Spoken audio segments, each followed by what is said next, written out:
નમસ્કાર મિત્રો, પ્રોએક્ટિવ અબેકસમાં તમારું સ્વાગત છે। આજે આપણે જોવાના છે ટીચર ડિવાઇસ એટલે કે મણકા ઘોડી જે છે ટીચર્સના માટે। આ ટીચર ડિવાઇસ જે તમને દેખાઈ રહ્યું છે એ મોટી સાઈઝનું ટીચરનું ડિવાઇસ છે।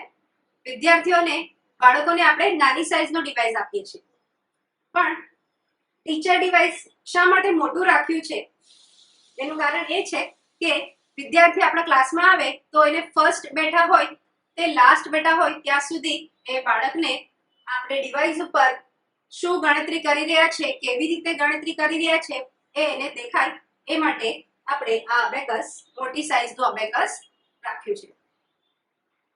જ્યારે ક્લાસ ચાલુ કરો ત્યારે તમે એક પછી એક વિદ્યાર્થીઓને બેસાડો કે આમ રાઉન્ડ કરીને બેસાડો સી ટાઈપમાં, તો એના માટે આ અબેકસ જો તમે આમ ઉપર લગાવ્યું હોય તો વિદ્યાર્થીઓને બરાબર વ્યવસ્થિત રીતે દેખાય એ માટે આપણને આ સાઈઝનું અબેકસ આપવામાં આવે છે।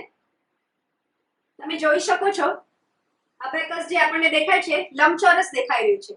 લંબચોરસ આકૃતિ છે આપણા અબેકસની।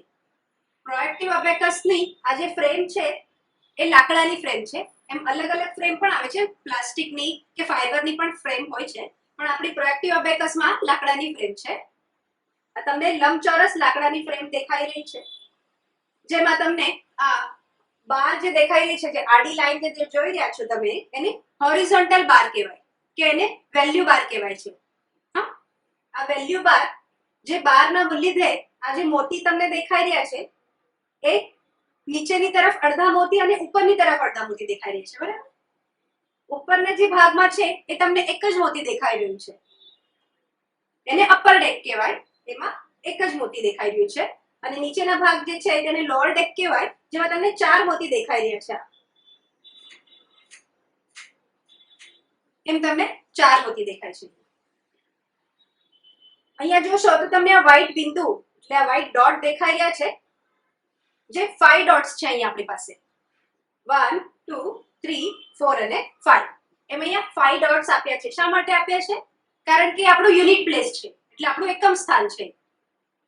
યુનિટ પ્લેસ અને ટેન્સ પ્લેસ, એકમ, શતક, દશક અને હજાર, એમ આપણે આગળ કરોડ સુધી જશું તો એના માટે આપણે આપણું વચ્ચે સેન્ટર પોઈન્ટ એટલે આપણું યુનિટ પ્લેસ આપણે નક્કી કરવાનું છે, જે આપણે અહીંયાથી જોઈએ તો 2 1 2 અને અહીંયાથી પણ 1 2 છે, 1 અને 2, તો આ વચ્ચેનું જે પોઈન્ટ રહી ગયું એ આપણું થશે યુનિટ પોઈન્ટ કે જ્યાંથી આપણે ગણતરી ચાલુ કરશું।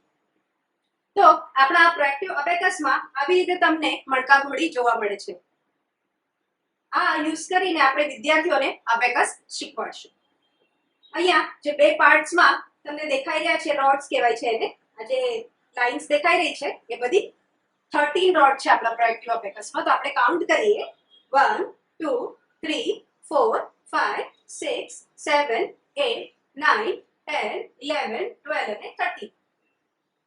એમાં 13 ઊભી લાઈન 13 રોડ્સ છે, જેમાં મોતી છે, ઉપર એક મોતી છે અને નીચેનામાં 4 મોતી દેખાઈ રહ્યા છે। તો આવી રીતે આ આપણું અબેકસ છે। આ અબેકસ આપણે જેમ મોટું દેખાઈ રહ્યું છે તેવું જ સેમ ટુ સેમ હશે, પણ કલર આમાં યલો દેખાઈ રહ્યો છે ટીચર અબેકસમાં, સ્ટુડન્ટ અબેકસમાં બ્રાઉન કલરના મોતી હોય છે, એટલો જ ફરક છે। અને એની સાઈઝ થોડી નાની હોય કે બાળકો હાથમાં પકડીને કેલ્ક્યુલેશન કરી શકે। આ ટીચર માટે ડિવાઇસ મોટું છે કારણ કે ફર્સ્ટ ટુ લાસ્ટ સુધી બાળકને દેખાવું જોઈએ, એ માટે આપણને આ અબેકસ આપવામાં આવશે। તો આવી રીતે અબેકસથી આપણે વિદ્યાર્થીઓને ગણિત આગળ શીખવાડશું। તો હવે ચાલો આપણે જોઈશું નેક્સ્ટ વિડીયોમાં કે કેવી રીતે અબેકસના ઉપર આપણે ગણતરી કરી શકીએ।